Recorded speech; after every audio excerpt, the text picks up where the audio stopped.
I'm moving on now to the fourth stage, phase 8, which is actually where we moved from looking at the initial posts in the thread to looking at the first reply to the thread, and this was the focus of our second published paper on this study.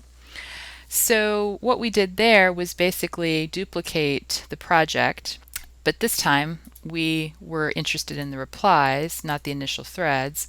So you'll see that we have both the analysis that was done on the initial posts, but then we also created a new quotation to capture the first reply, and both of us were going to attach our reply codes to that post.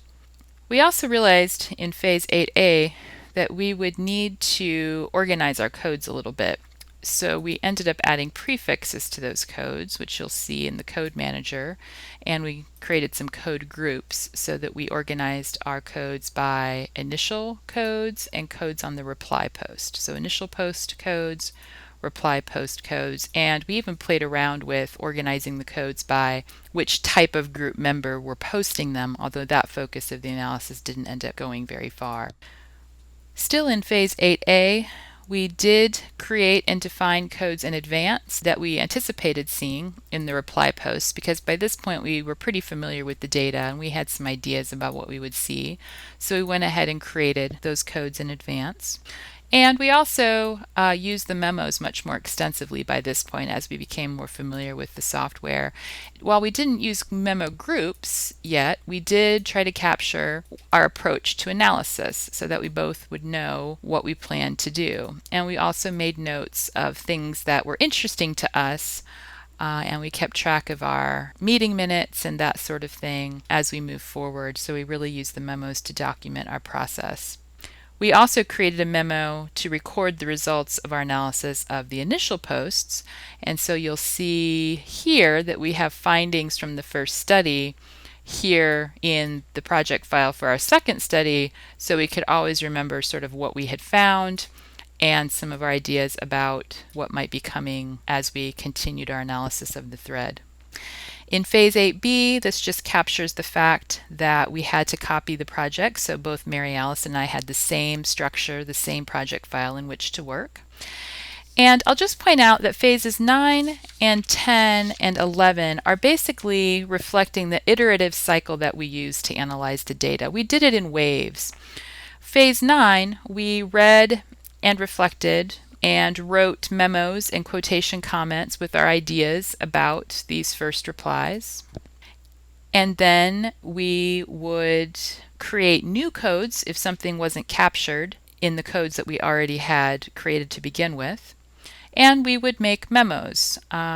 We would write down anytime something interesting or surprising happened, or if we were noticing patterns, we tried to capture that in our memos.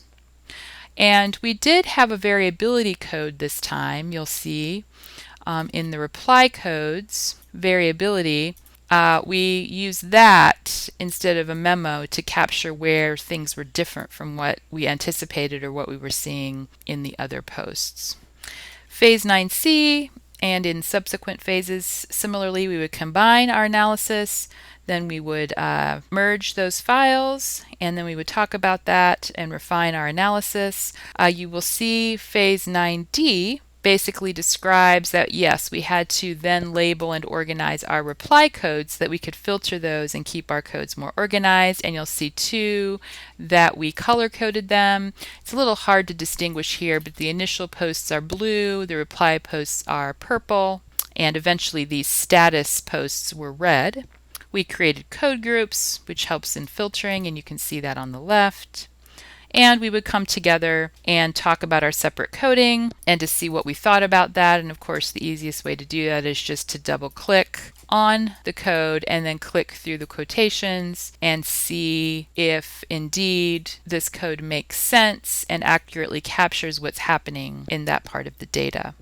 And so by the end of that discussion process, we would have the codes fleshed out, and they would be defined using the comments feature, and then we'd be ready for the next round of analysis moving further into the data. So with each round of analysis, we did about 35 posts and then stopped to compare and then would continue on. So phase 10 and phase 11 really are just capturing the iterative nature of that process.